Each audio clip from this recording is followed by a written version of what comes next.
Paddy, Supriya, तुम दोनों ने हम सब का दिल जीत लिया. बुलेट ट्रेनचा हा बुंगाट प्रवास चालू आहे तो तुमच्याच धडाकेबाज कॉमेडीमुळे. खरंच पॅडी, वा पॅड्या. You being modest Paddy. खरंच पॅडी, तुम्ही खरंच धमाल आणता अख्ख्या एपिसोडमध्ये. आणि आपण असाच हंगाम करण्यासाठी भेटलोय तुमच्या आवडत्या कार्यक्रमात, ज्याचं नाव आहे कॉमेडीची बुलेट ट्रेन होऊ दे कल्ला. थँक्यू सो मच, तुम्ही इथे आलात आणि मला सपोर्ट केलं. थँक्यू. बसा प्लीज बसा. Paddy, Supriya, paddy, Supriya, paddy, Supriya, paddy, paddy, paddy, paddy. असाच कल्ला आपण पुढेही करणार आहोत, पण त्याआधी आपल्या लाडक्या जजेसचं स्वागत झालं पाहिजे. कॉमेडी किंग मकरंद सर आणि आपली स्माइल क्वीन रेणुकाजी. स्वतःवरचा विनोद पचवण्याची शक्ती आजकाल समाज हरवत चाललेला आहे. आणि अशा वेळी एक व्यंगचित्रकार निघालाय सामाजिक व्यंगावर भाष्य करायला. बघूया त्याची अवस्था काय होते.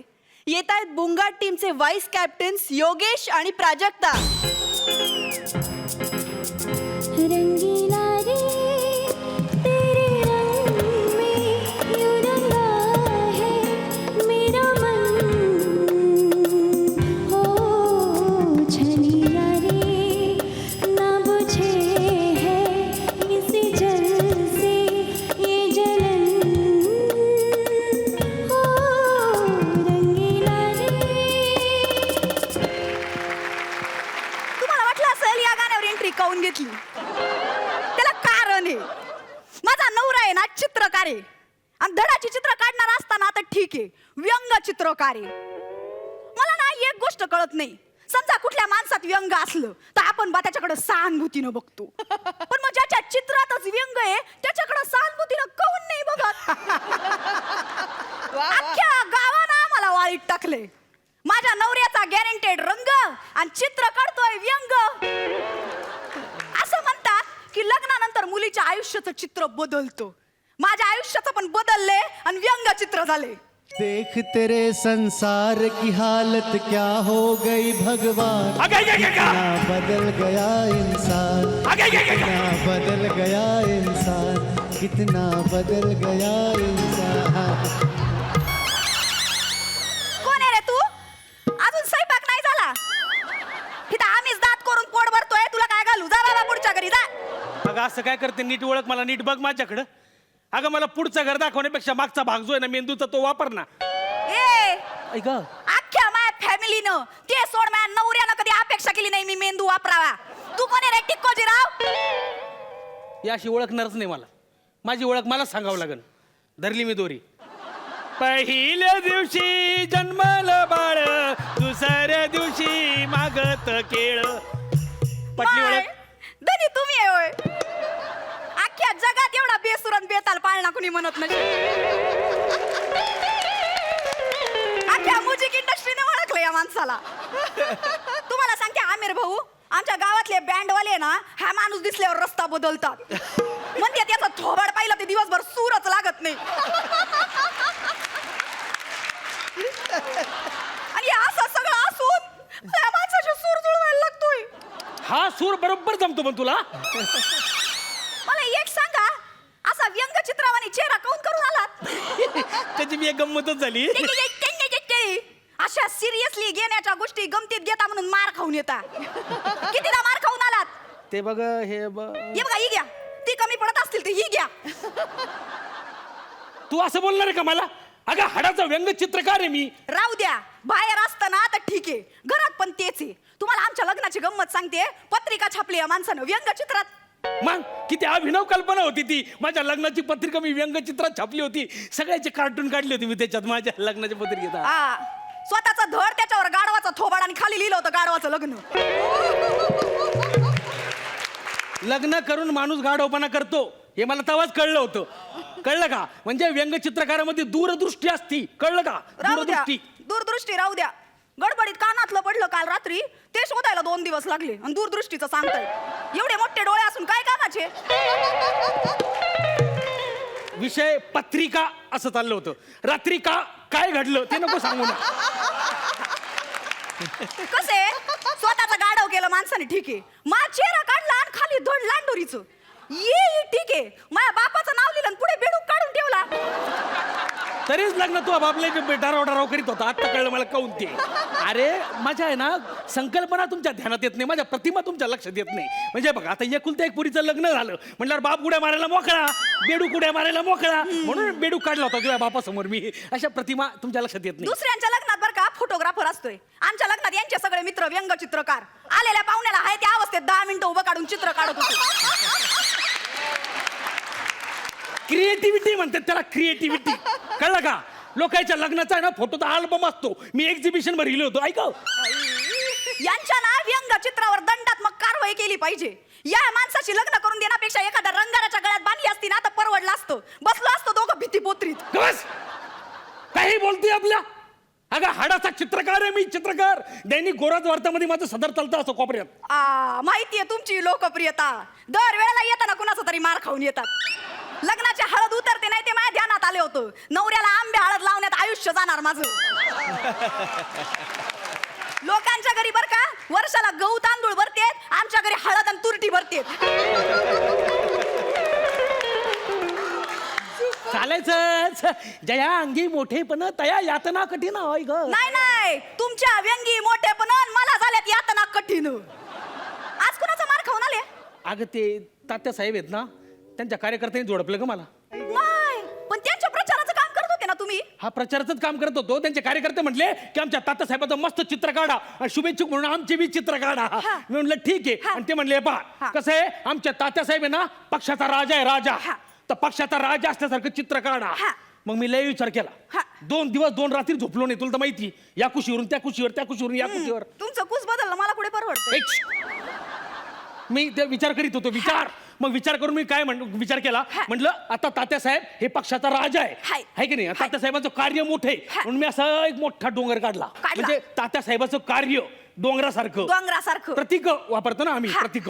आणि त्याच्यावर आता त्यांचे सगळे कार्यकर्ते म्हणून असे सगळीकडे कार्यकर्ते असे फिक्स केले, बसिले. आणि त्यांच्या डोक्यावर टोपी काढली, मी तात्या आहे. आणि आता ते पक्षाचा राजा आहे म्हणून सगळे कार्यकर्ते पक्षी काढले, कावळे काढले. बर आणि वरती सुळक्यावर, वरती टोकावर तात्या साहेबाचं चित्र काढलं. त्याला बी टोपी, मी बी तात्याची. आणि त्यांचे असे 3 बोट पुढं आणि 1 बोट माग, असं पक्षाकडे लक्ष. 3 बोट पुढं आणि 1 माग म्हणजे घुबड काढलं ना त्यांचं मी. रात्रंदिवस काम करतात म्हणे तात्या साहेब, दिवस रात्र मेहनत करते, 3 तास झोपतात फक्त, म्हणून मग मी घुबड काढलं असतं त्यांचं. काय करावं या माणसाला. ओ मी त्यांची कार्यकर्ती नाहीये, मला त्या माणसाबद्दल सहानुभूती नाहीये. पण मला जमलं असतं ना तर असलं झोडपून काढलं असतं ना. अंगावर जागा नाही म्हणून वाचलात. तुमची लायकीच आहे मार खाण्याची. तुम्हाला सांगते, गेल्या टायमाला आमच्या सरपंचाचं चित्र काढलं गावातल्या बरं का. त्या सरपंचाचं एवढं मोठं थोबाड आहे आणि उगा 2 भोक आहेत नाकाच्या जागी. तर या माणसानं एवढं मोठं नाक काढून ठेवलं. त्या बायकोनं संक्रांतीच्या हळदी कुंकाला अख्ख्या गावाला बोलवलं पण मला बोलवलं नाही. रुसली माय. ज्याला त्याला सांगत होती मॅ नवऱ्याचं नाक मुठ्ठं काढलं, मॅ नवऱ्याचं नाक मुठ्ठं काढलं. तिचा पोरगा आणि पोरगी मागच्या वर्षी पळून गेले, तेव्हा नाक कापलं तेव्हा काही नाही झालं. आता त्यांच्या भावना दुखवायलेत. मी काय म्हणते, या असलं काम करण्यापेक्षा फोटोग्राफी व्हिडिओग्राफी असं काय केलं असतं तर सीझन मध्ये 50,000 कुठेच नव्हते. पाहिलं का, कलावंताची काही किंमतच नाहीये. मला फोटो शूटिंग करायला लावती तू आता. मग काय आलं, याच्या त्याच्या भावना दुखून मार खाण्यापेक्षा बरं आहे ना ते. आजकाल कोणाच्या कशाने भावना दुखवतील काही सांगता येत नाही. काय झालं? माग मी पेपरात एक चित्र काढलं होतं, मस्त असा नाक काढला होता, नाक. आणि त्याला एक असा माणूस ठेचताना दाखवला होता. आणि खाली लिहिलं होतं की भ्रष्टाचाराचा नाग असा ठेचला पाहिजे. बर तर सर्पमित्र आले हो मला भांडायला. नागाला कसं काय ठेचते म्हणे तू, माझं नाक ठेचूच तर आणलं मला त्यांनी. नशीब नाक ठेचलं, अख्खं नाही ठेचलं. वात आणलंय माणसानं मला. वातावरण आठवलं. दहशतवादावरचं मी एक चित्र काढलं होतं. काय केलं होतं की असं एका बाईला 2 जुळे लेकरं होताना दाखविली मी. आणि त्याच्या खाली लिहिलं की आजकाल लेकरू एकटं जन्माला यायला घाबरायलं तर आतंकवादाच्या भीतीनं, असं लिहिलं होतं. पण यात कुणाच्या भावना दुखावल्या? स्त्री मुक्तीवाल्या आल्या मला मारायला.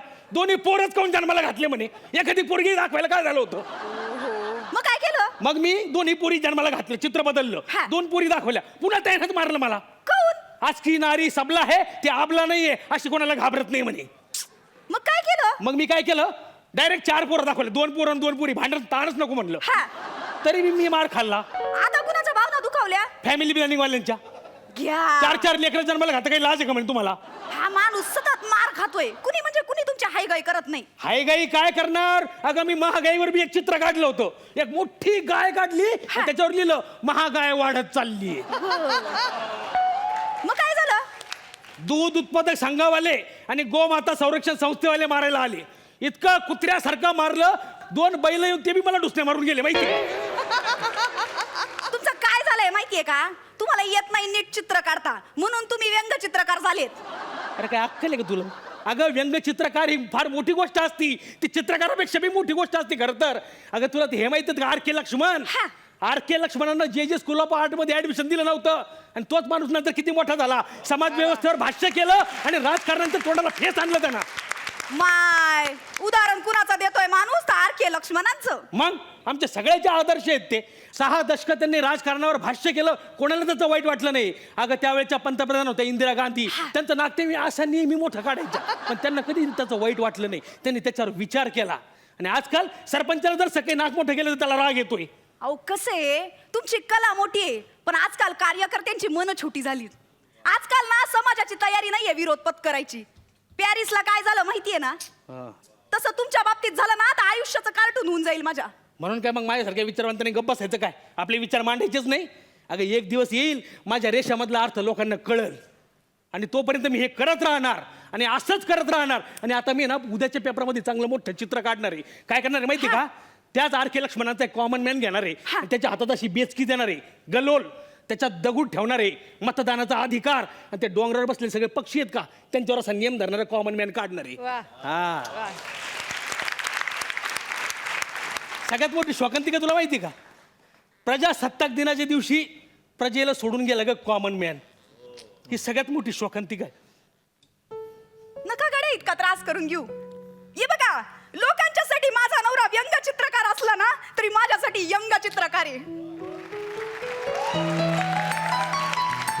आज आहे ना, नवीन जन्मलेल्या बाळासाठी पाळणा म्हणण्यापेक्षा आपण त्या R.K. लक्ष्मणांच्या विचारांना पुन्हा एकदा नव्याने जन्माला घालूया.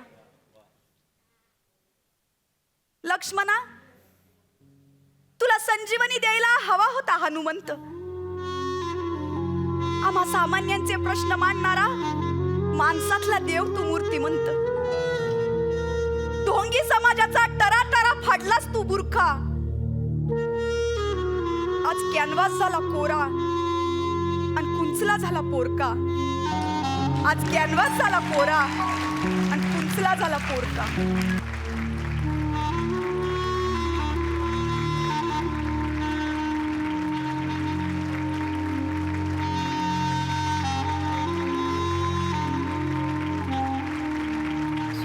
यार, प्रत्येक वेळेला तुमच्या प्रत्येक स्किटमधनं तुम्ही कोणाला तरी आयदर ट्रिब्यूट देता, नाहीतर कोणाला तरी वेगवेगळ्या पद्धतीने प्रबोधन करता. इतकी मजा येते. मकरंद सर, कसा वाटला? फार हॅट्स ऑफ योग्या तू लिहिलंस, फारच ग्रेट. म्हणजे मला तुझ्या नुसत्या ह्या लेखनाला मी 100पैकी 108 मार्क देतो. इतकं वंडरफुल तू गोष्ट मांडली. पण मला तुझ्या व्यंगचित्रकार, म्हणजे व्यंगचित्रकार तर फार श्रेष्ठ माणसं आहेत समाजातलं. व्यंग म्हणजे डेव्हिड लोसारख्या श्रेष्ठ व्यंगचित्रकारांनी हिटलरला जेरीस आणलं होतं. एवढा व्यंगचित्रकाराचं फार शक्तिस्थान असतं. R.K.चं असेल, बाळासाहेब ठाकरेंचं असेल, हे फार श्रेष्ठ माणसं आहेत. म्हणजे केवळ एका छोट्या चौकटीमध्ये एवढी मोठी गोष्ट मांडणं, म्हणजे जसं आपण म्हणतो की जे न देखे रवी ते देखे कवी, कवीला पण ते मांडता येतं, तसंच व्यंगचित्रकाराला तर केवढीही जागा द्या, त्याला फार मोठं भाष्य करता येतं. आणि आजच्या ह्या तुझ्या म्हणजे लेखनावर मी इतका खुश झालो. तू फार वंडरफुल लेखक आहेस आणि फार ताकदीचा आहेस. तर तू असाच खूप मोठा हो, तुझ्या त्या लेखनीमध्ये खूप ताकद येव अशी मी शुभेच्छा देतो. आणि एक दिवस फार छान कलाकृती तुझ्या हातनं घडो अशी सदिच्छा या निमित्ताने मी व्यक्त करतो. क्या बात. केवळ तुझ्या लेखनासाठी आज मी तुला टोपी देतो.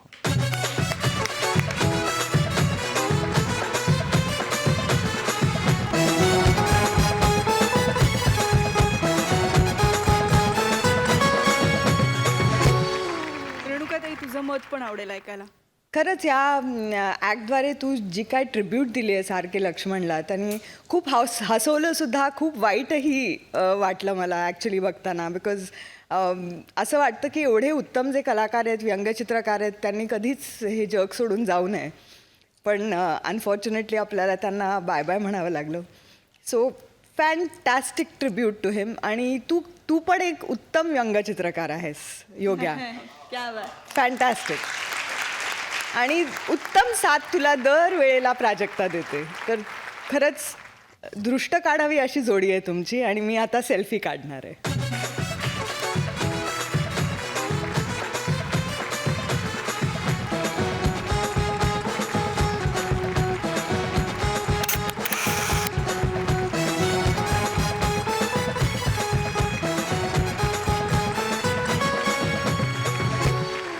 योगेश, आज तुझ्यासाठी नक्कीच हा खास दिवस असेल, कारण आज कोणी खास मंडळी पण आलेली आहेत आपल्यामध्ये. तर तुला तुझी बायको आणि तुझा मुलगा आलाय, तर तुला काही बोलायचंय? आज तुझा इतका ते आलेले असताना इतका छान परफॉर्मन्स खुल्ला झाला आणि टोपी, सेल्फी सगळंच. नाही, ते आज जरी समोर बसलेले असले तरी ते असतातच माझ्यासोबत नेहमी.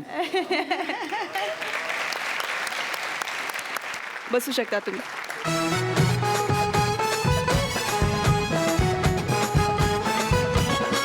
मित्रांनो, भूत आणि सांगितल्याप्रमाणे घर डिझाईन करून देणारा इंटिरियर डेकोरेटर हे खरं तर अस्तित्वातच नाही. पण आज आपल्याकडे येतोय एक इंटिरियर डेकोरेटर. बघूया त्याचे प्रताप. येत आहेत बुंगा टीमचे कॅप्टन्स सुप्रिया आणि पॅडी. ये तेरा घर ये मेरा घर, किसी को है सजाना घर, तो पहले आके मुझसे मिल, मैं इंटीरियर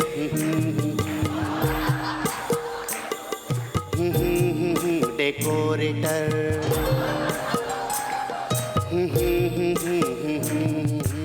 आता एकत्र, मैं इंटेरियर डेकोरेटर. वा, आता तुम्हाला प्रश्न पडला असेल की मी मध्ये मध्ये हे काय करत होतो. तर मी ते गाणं डेकोरेट करत होतो. हा? हा? हा ना? तर नमस्कार, मी पॅडी इंटिरियर डेकोरेटर. तुमच्यापैकी कुणाला पण तुमच्या घराचं इंटिरियर करायचं असेल तर मला बिनदिक्कत हाक मारायचे, पॅडी. अरे हाक मारा म्हटलं लगेच हाका सुरू पण झाल्या. या या या या, तुमचीच वाट बघतोय मी. या या या या, या, तुझी या. वाट लावायला आले. अरे पाठारीबाई, नमस्कार नमस्कार. काय म्हणताय, बऱ्यात ना? काय मग गृहप्रवेश झाला की नाही? सॉरी सॉरी सॉरी, ते पाठारे निवासी तुमची नेमप्लेट फक्त बाकी राहिली. 2 मिनिटाचं काम आहे. उद्या माझा माणूस येईल, 2 स्क्रू रक्कन लावून टाकेल. संपलं काम, काहीच टेन्शन. पण आता मला पाठारे निवास अशी नेमप्लेट नकोय. का? आता शाहिस्ते खान निवास अशी नेमप्लेट हवी. अरे बापरे, ही कुठली घर वापसी? हा? म्हणजे पाठारेवर डायरेक्ट खान, म्हणजे गॅझेटमध्ये नाव वगैरे. तुझ्यामुळे झालं हे सगळं. काय झालंय? अरे तुझ्यामुळे माझ्या पायाच्या बोटाचा शाहिस्ते खान झालाय. पायाच्या वाटत कसं काय पण? अरे घरातनं बाहेर पडले आणि पडले. पडले आणि पडले असे कसे? म्हणजे काय म्हणजे काय? मी घरातनं बाहेर पडले म्हणजे निघाले हा. आणि पडले. कसं काय पण? काय झालं? अरे तू इंटिरियर केलंस ना माझ्या घराचं. माझ्या घराचा दरवाजा कायम स्वरूपी बंद केलायस तू. म्हणजे काय झालं? अरे दरवाजा असा उघडला, समोर बघते तर काय, टीव्हीचं शोकेस. अशी गंमत झाली तर? ही गंमत आहे? नाही नाही, पण ही मग गंमत आहे? नाही पण मग तुम्ही आतमध्ये कसा गेलात? खिडकीतून असा दोर टाकला आणि गेले. आता काय, रात्री 2 वाजता आम्ही शिफ्टिंग सुरू केलं ना. बरं, बरं. काय करणार, सगळं सामान असं वर चढून नेलं. तेव्हा कळलं, अरे देवा, ह्याने दारच बंद करून टाकले. आणि आधीचं घर आम्ही सोडल्यामुळे परत तिथे जाता येत नाही ना. बरोबर. रात्री अपरात्री कसं देणार, नाही का? बरोबर. आणि मग खिडकीत अशी आत गेले तेव्हा बघितलं, आ, काय घर सजवलंय. मग कसं मस्त ना, एकदम छान. एकदम घाण. घाण? 1 मिनिट, मी कैलासला सगळं साफसफाई करून जायला सांगितली होती. 1 मिनिट, कैलासला मी झापतो त्याला. चला, नॉट रिचेबल. हे यांचे नेहमी फोन नॉट रिचेबल असतात. 1 मिनिट, पण तुम्ही करून घ्यायची ना साफसफाई. अरे मुळात तर सगळी घाण करून ठेवलीस तू ना एकदम थर्ड ग्रेडचा इंटिरियर आहेस. बाई 1 मिनिट, काही बाई ऐकून घेणार नाही मी. माझ्या प्रोफेशनमधला मी टॉपचा इंटिरियर डिझायनर आहे. हा? माझ्याकडे काम आणि पैसे द्या आणि डायरेक्ट वास्तुशांतीला घरी यायचं, हे माझं ब्रीद वाक्य आहे, समजलं ना? अरे हेच सगळं ऐकून तुला काम दिलं आणि पैसे दिले ना, तरी माझा नवरा म्हणत होता अगं मध्ये जरा जाऊन जरा बघूया, पण मी म्हटलं नको नको, छान करतो काम. आणि काय केलेस तू काम? हा, दारातच घोटाळा, काय? दार बंद. पण खिडकी ठेवलीत ना ये जा करण्यासाठी. हो खिडकी ठेवली. गेले ना, खिडकीतून आत गेले ना. वा वा वा वा, काय भयानक रंग दिलेत याने. काय? बेडरूमचा रंग लाल, बेडरूमचा लाईट लाल, रेड लाईट एरियामध्ये गेल्यासारखं वाटलं. एक मिनिट, मी त्या कैलासला बरोबर झापतो. सगळा घोळ घातलाय त्याने. कैलास नॉट रिचेबल फोन त्याचा. कैलासने सगळा घोळ घालून ठेवला. काय झालं त्या दरम्यान ना, ते एक मोबाईल शॉपच्या त्या दुकानाचं कलरिंगचं काम मिळालं होतं, तर तो लाल रंग बेडरूमला गेलाय. काय टेन्शन घेऊ नका, मी कैलासकडनं ते सगळं करून घेतो, मी दम देऊन त्याच्याकडनं. हा, टेन्शन घेऊ नका. आणि हॉलचं काय? हा, हॉल कसा क्रीम कलर, एकदम ब्राईट क्रीम, चकाचक ब्राऊन, ब्राईट. ब्लॅक आणि ब्राऊन कलरचा त्याने हॉल रंगवलाय. तुझ्या बापाने तरी असा कलर दिला होता का रे? अरे माझा नवरा भिंतीजवळ उभा राहिला तर दिसतच नाही. काय काळा आहे तो, हसला तर फक्त दात दिसतात. बरं माझ्या सासरची सगळी मंडळी काळी हो, अशी हॉल मध्ये फिरायला लागली ना तो नुसता शॅडो प्ले.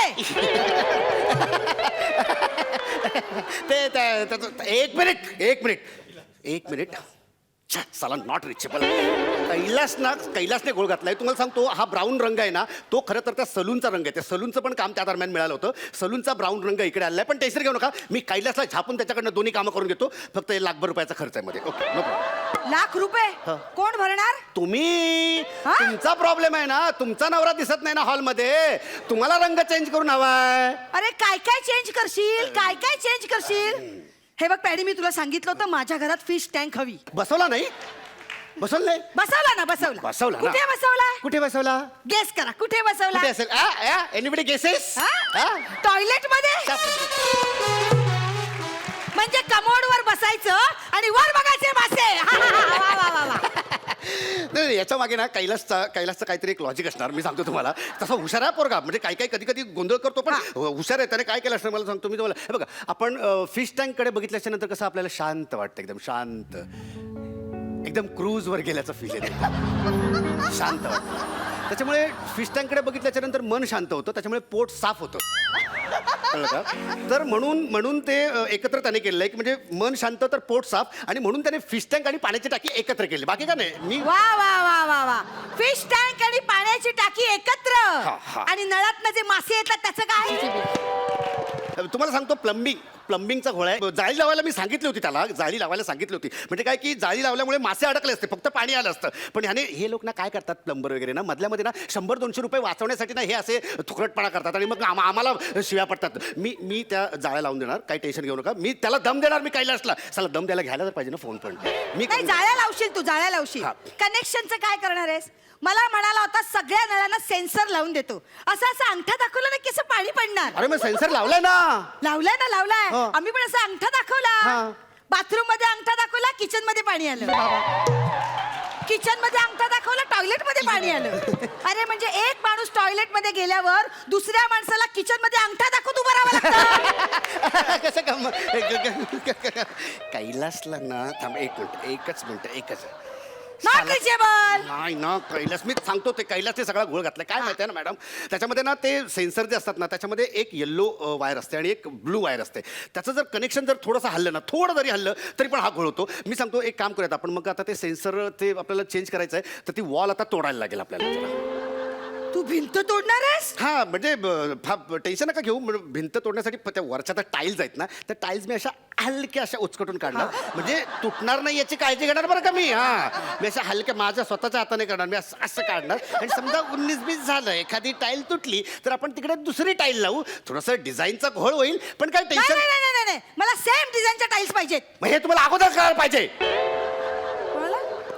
कोणाला कळायला पाहिजे? असं तो टाईलवाला मला ओरडेल. टाईलवाला असं मला म्हणेल, पण मी ती मानहानी सहन करेन. मी ते सगळं सहन करेन. पण तुमचं ते हे आहे ना, मी एक मिनिट. तुम्हाला सगळ्यांना कळलं यार, याला काय कळलं? सगळं सगळं त्या कैलासला सांगून करून घेतो. आणि त्या दरवाजाचा प्रॉब्लेम झालाय ना, मग खिडकीतनं तुम्हाला ये जा करण्यासाठी मी रस्ता ठेवलेला आहे ना. दुसऱ्या मजल्यावरून अरे घर दुसऱ्या मधल्यावर आहे नाही का? विसरलो. मग आपण एक काम करूया, थांबा काहीतरी मार्ग काढूया आपण. मी करतो. कैलास उचलत नाही फोन. एक मिनिट. कैलास हां, एक काम करूयात आपण. समोरच्या आपल्या सोसायटीमध्ये ना 3 ठिकाणी कामं चालू आहेत माझी. हा फ्लॅट सोडून आणखीन 3 ठिकाणी कामं चालू आहेत.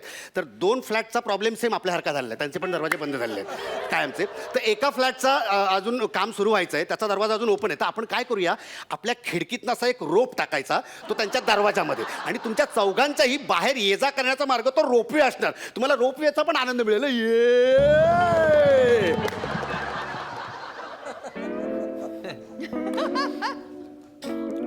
कोणी केलं तुला इंटिरियर डेकोरेटर? बाई, लहानपणी मला खूप इच्छा होती की मी मोठा इंटिरियर डिझायनर व्हायचं. पैसे नव्हते, फी नव्हते, पण बघून बघून लोकांचं बघून असा अनुभव घेत मी शिकलो आणि मोठा इंटिरियर आज डिझायनर झालोय. पण ह्या चुका आहेत ना, मी पुढच्या वेळेस नाही करणार. मी तुम्हाला वचन देतो. म्हणजे पुढच्या वेळी नवीन चुका करणार. वेगळ्या होऊ शकतील, मला नाही माहित. अरे नाही, नाही, नाही. अरे माझ्या घराचं काम चालू असताना तिथे थांबला का नाहीस? कुठे गेला होतास मारायला? मी काय झालं, तुमचं काम मला मिळालं आणि माझं नशीब खुललं. माझं लग्नच झालं. लग्न झालं तर मी गेलो हनीमूनला. तिकडे गेलो तर सतत फोन येत होते. तर बायको म्हणाले, एक तर फोनला हात लावा, नाही तर मला हात लावा. म्हटलं प्रायोरिटी तर बायकोला द्यायला पाहिजे. मग मी काय केलं, फोन सगळे सायलेंट करून टाकले. तर सगळे लोक फोन करत होते, फोन करत असणार, ते येत असणार, पण मी बिझी असल्यामुळे, हनीमूनमध्ये बिझी असल्यामुळे ना, मी फोनकडे फार काय लक्ष देऊ शकलो नाही. मग त्या लोकांनी काय केलं असणार, ते कामगार वगैरे आहेत ना, त्यांनी ओली सुकी करून ते असं भिंती आणि ते फोडून टाकलं असणार. म्हणजे माझ्या घराचं इंटिरियरचं काम तू ओली सुकी करून केलास? शिक्षण नाही ना, हे जे कामगार असतात ना, कडिया बिडिया, या लोकांचं शिक्षण नसतं ना फार. असंच बघून ते सगळं करत असतात. पण ते मरू दे, त्याच्यापुढे लक्षात ठेवा, आपलं काम आहे ना, ते मालकाने तिथे स्वतः तिथे उभं राहायचं आणि ते आपल्या डोळ्यासमोर करून घ्यायचं असतं. बरं, ते राहू देत, मी निघतो जरा. माझ्या इंटिरियरचं काम चालू आहे घरी तिकडे, तर तिथे स्वतः उभं राहून ते काम करून घ्यायला लागेल. आणि ते- बघ, त्या कैलासला देऊ नका, तो मेला नॉट रिचेबल असतो. त्याच्या कैलासला कोण देईल? वेळ लागलाय काय? मी ते करंदीकर आहेत ना, करंदीकर मोठे इंटिरियर डेकोरेटर आहेत, त्यांच्याकडे माझं काम दिलंय. तुझ्या घराचं काम तू करत नाहीयेस? वेळ लागलाय काय माझ्या घरचं काम मला द्यायला? एवढे सगळे प्रॉब्लेम आता माझ्या डोळ्यासमोर सगळे प्रॉब्लेम आहे. वेळ लागलाय काय? अजिबात नाही. ते करंदीकर मोठे. आणि काय नाही हो बाई, असं बघून वगैरे अनुभवात असं काय होत नसतं. त्याच्यासाठी प्रॉपर शिकलेलाच माणूस पाहिजे, तरच उत्तम काम करता येतं. हां, चला, ओके. हॅलो, हा करंदीकर साहेब. हां, एक काम करा, हां, ते सेन्सरचं वगैरे ठेवू नका. अंगठ्या दाखवल्यानं काय होत नाही, त्याने काय पाणी पिणी येत नाही. ते बाईंचा आता एक घोळ झाला, ते पाठारी बाईंचा. अरे पण हा मला अंगठा दाखवून गेला, त्याचं काय?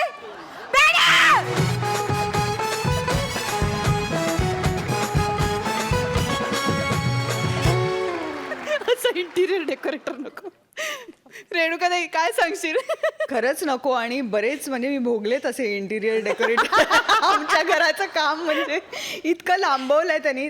मस्त होता ॲक्ट, सुपर्ब एंटरटेनमेंट, आणि सगळंच मला परफॉर्मन्सेस तर क्या बात आहे, म्हणजे त्याच्याबद्दल बोलायचीच गरज नाही आहे. पण स्किट वाईज पण खूप मनोरंजक होतं, मस्त होतं, एंटरटेनिंग. थँक्यू. मकरन सर? मलाही तसंच वाटतं. ज्याने अनुभव घेतला इंटिरियरचा त्याला फार हे जवळचं वाटलं असणार आहे.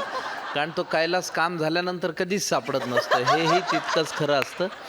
तर त्याच्यामुळे काय इंटिरियर ज्याला किमान अक्कल आहे असा शोधावा, हा उत्तम बोध ह्या स्किटमधनं तुम्ही दिला, त्याबद्दल मनापासून अभिनंदन. Thank you very much.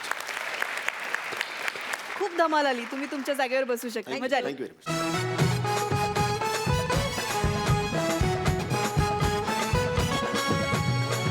मित्रांनो, पोलिसांकडून 3rd डिग्री मिळालेला भाई थाप मारतोय डॉक्टरची डिग्री मिळवल्याची. बघूया त्याची थापेबाजी. येत आहेत सुसाट टीमचे व्हाईस कॅप्टन्स नम्रता, शशिकांत आणि जोकर योगिनी.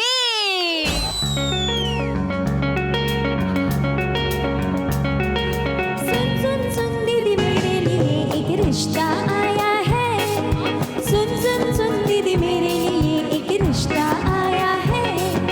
सुन सुन सुन लड़के में क्या गुण, सुन सुन दीदी सुन. लड़का गाता अच्छा है, नाचता अच्छा है, पण डॉक्टर आहे ना. हो, अगो दिसायला तर इतका छान आहे, हँडसम आहे, वागायलाही छान आहे, बोलायलाही छान आहे. गुड, पण डॉक्टर आहे ना. हो, सगळं काही व्यवस्थित आहे, अगदी डिसेंट आहे. गुड, डॉक्टर आहे हे नक्की झालंय ना. हो. त्याच्या हाताला गुण आहे ना. गुण? हाताला गुण? एकदा का त्याने कोणाला उसवलं ना, मग कोणाचं काही खरं नाही. नमा म्हणजे काय नक्की? सर्जरी. सर्जरी. लोक सृजनशील असतात, तो सर्जरीशील आहे. नमा तू पण जोक करायला लागलीस नमा, यू नॉटी. काय नाव काय त्याचं? शशा. डॉक्टर शशा. जरा ऑड वाटत नाहीये तुला? प्रेमाने मी शशा म्हणते Oh, त्याला. okay. तू शशा म्हणतेस, पण बाय द वे नाम काय खरं त्याचं? शशी. आला आला.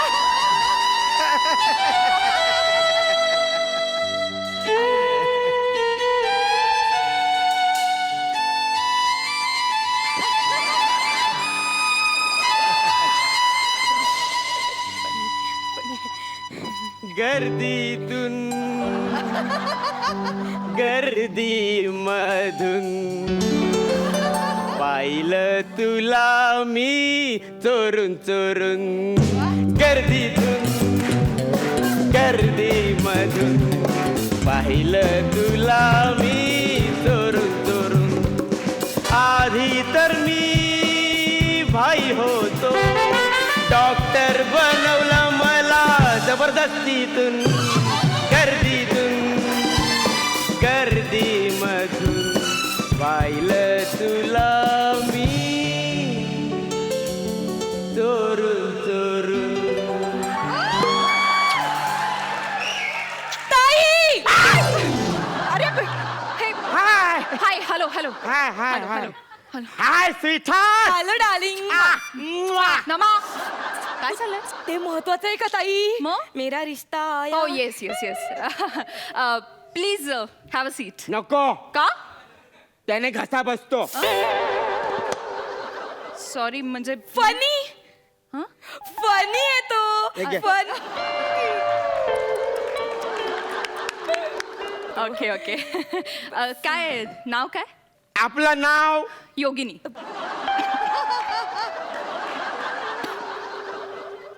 आपलं नाव योगिनी. हिने माझं नाव ठरवलं तर मी काय सांगू? तुझं नाव नाही ठरवलंय तिने. मग? तुलाच तुझं नाव सांगायचंय. आपलं नाव म्हणजे तू त्याचं नाव सांगतोय ताई, आदरार्थी. हा हा. अच्छा स्वतःलाच. Sorry I am sorry. Please continue. काय नाव म्हणाला आपलं? आपलं नाव शशा. बोले तो शशिकांत केरकर. बोले तो उसावाला शशा. काय उसावाला शशा. काय उसावाला शशा. काय? ही बाहेर आहे नाही, काय? नाही, नाही, नाही, नाही. अगं मी म्हंटल ना, काय? तो खूप चांगल्या प्रकारच्या स्वभाव. खूप फनी आहे. खूप फनी आहे तो. अच्छा म्हणजे जॉली आहे स्वभावाने. Jolly आहे, jolly. Great great.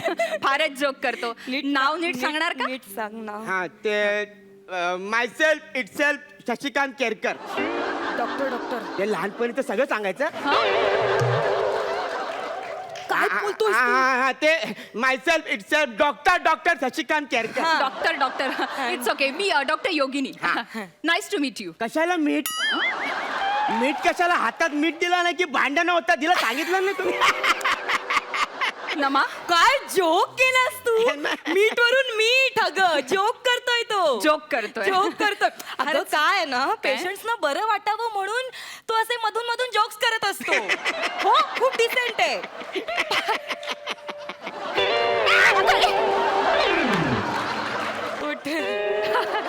Very good very good.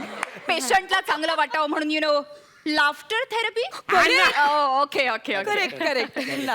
Bye the way mister Shashi, तुमचं MBBS कुठून झालं? कुठून झालं? हं? तेच विचारलं, कुठून झालं MBBS? कुठून झालते ना? हा हा ते तेच सांगा ना, कुठून झालं? मेडिकल कॉलेज मध्ये. Medical college. नमा काय भाषा या माणसाची? मुद्दाम का?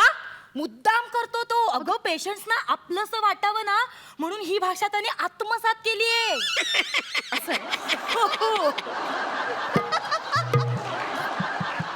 Funny funny funny funny. नाचतोय हसतोय. लाफ्टर थेरपी Funny बोलली. Funny.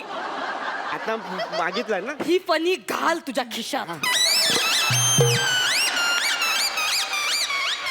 Bye the way doctor Shashi, मला सांगा आतापर्यंत कोणत्या कोणत्या प्रकारची ऑपरेशन्स केली आहेत? सगळ्या प्रकारचे आपण ऑपरेशन करू शकतो. That's great.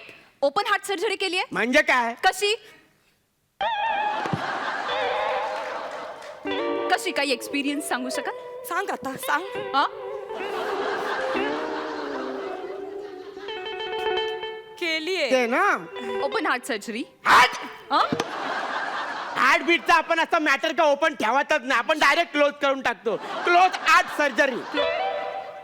काय काय म्हणालात? Close heart surgery. Means what? Close art surgery म्हणजे काय? तुला माहित नाही क्लोज आर्ट सर्जरी काय? क्लोज आर्ट सर्जरी म्हणजे हे काय? आठ आकड्याचा टाका घालावा लागतो यांना. हा हा. हो हो. का? समजा एखादं ऑपरेशन फेल गेलंच हा. तर मग पेशंट ह्यांच्याकडे डायरेक्ट तक्रार घेऊन येऊ शकतो ना. ते 8 आकड्यावाले डॉक्टर कुठे आहेत? म्हणून 8चा आकडा हा. टाका हा, घालतो तो. हा.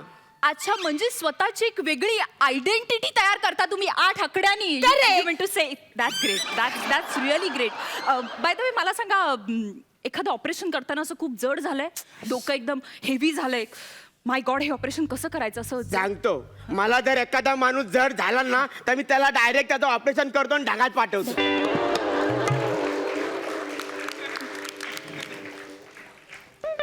ढगात म्हणजे? फनी फनी नाही पण ढगात फनी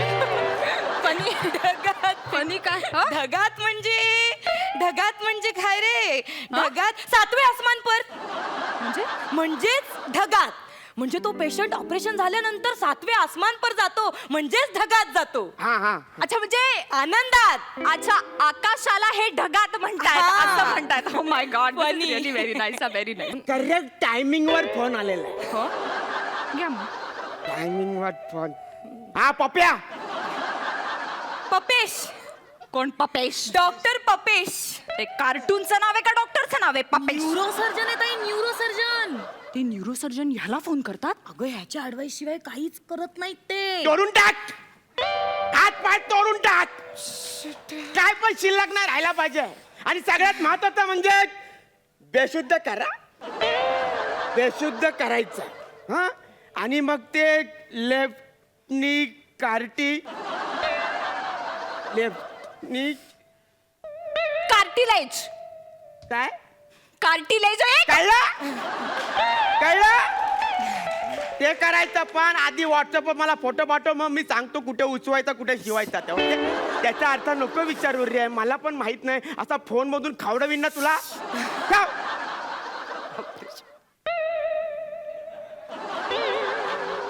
काय होतं हे सगळं? ऑपरेशन विषयी बोलत होते ते. हो, अशा भाषेत तोडायच्या फोडायच्या? अगं मगाशी तुला सांगितलं ना, आत्मसात केली त्यांनी ती भाषा.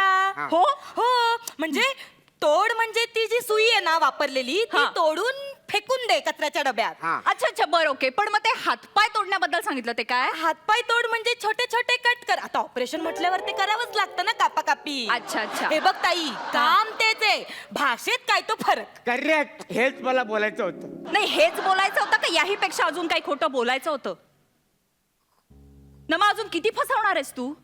या मवाली मुलाशी लग्न करायचं म्हणून वाटेल त्या थराला जाऊन खोटं बोलतीयस? काही झालं ना तरी हे लग्न मी होऊ देणार नाहीये. Shut up. काय? डॉक्टर शशी उर्फ उसवला शशा हं? लग्न करायचंय माझ्या बहिणीशी? पाहिले का स्वतःची ऐपत काय आहे? लग्न करतायत. एक मिनिट हा. मी नाही आहे डॉक्टर. मी नाही करू शकत हातापायांचं ऑपरेशन. पण मी हिच्यावर एवढं प्रेम करतो. पण एवढा प्रेम करतो ना की हिच्यावर जर कोणी वाईट नजरेने पाहिलं ना तरी त्याचे हात पाय तोडून त्याच्या हातापायचं ऑपरेशन करायला त्याला हॉस्पिटलला पाठवू शकतो. अरे नाही आपली भाषा शुद्ध. पण आयुष्यभर हिच्यावर इतकं गोड बोलेल ना की भाषेचा तज्ञ असणारा माणूस पण आपला हात नाही पकडू शकत. अरे असेल मी गरीब, नाही आपली ऐपत, पण माझ्या रंग नसलेल्या घरामध्ये हिला इतका सुखी ठेवेन ना की आयुष्याचं रंगबिरंगी करून टाकीन हिचं. नमा.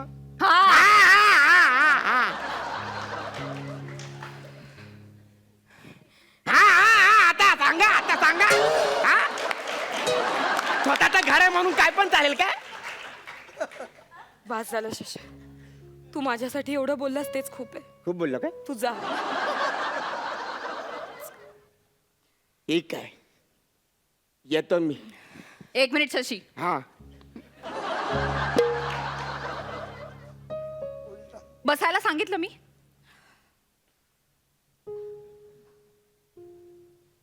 खरंच माझ्या बहिणीला सुखात ठेवू शकतोस? मग काय टाइमपास करत होतो काय? मी विचारते तेवढंच सांग. मग आजपासून एक काम करायचं. हे बघ, मी घरात नोकर बिकर म्हणून राहणार नाही, आधी सांगून तू ठेवीला. ऐकशील का जरा माझं काय सांगते ते? हा आजपासून ही सगळी भाईगिरी बंद.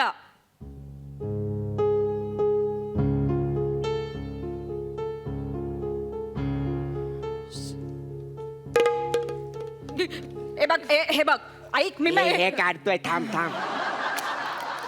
बायगिरी सोडली बस. खरंच हा आता एक काम करायचं. काय? बाहेर मुलींची छेड काढणारी जी मवाली मुलं असतील ना, त्यांचे हातपाय तोडायचे आणि माझ्याकडे घेऊन यायचं. का? ऑपरेशन करायला. कसलं? अरे हातपाय तोडशील ना त्यांचे, हा. ते ऑपरेट नको का करायला? कमॉन यार, मेरा भी कुछ प्रॉफिट होना मांगता ना. ताई यू डू. ताई यू टू. आता वी 3 विल सेलिब्रेट. बजा.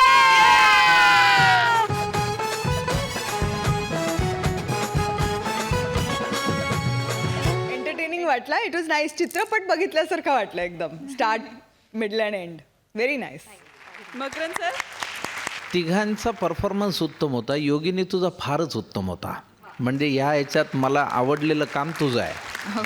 रेणुकाजी किती मार्क द्याल या परफॉर्मन्ससाठी?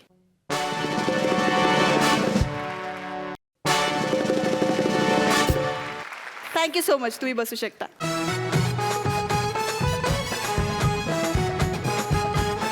मित्रांनो, आजचे आपले सगळे परफॉर्मन्सेस झालेले आहेत. आता आपण आपल्या लाडक्या जजेसना मंचावरती बोलूयात.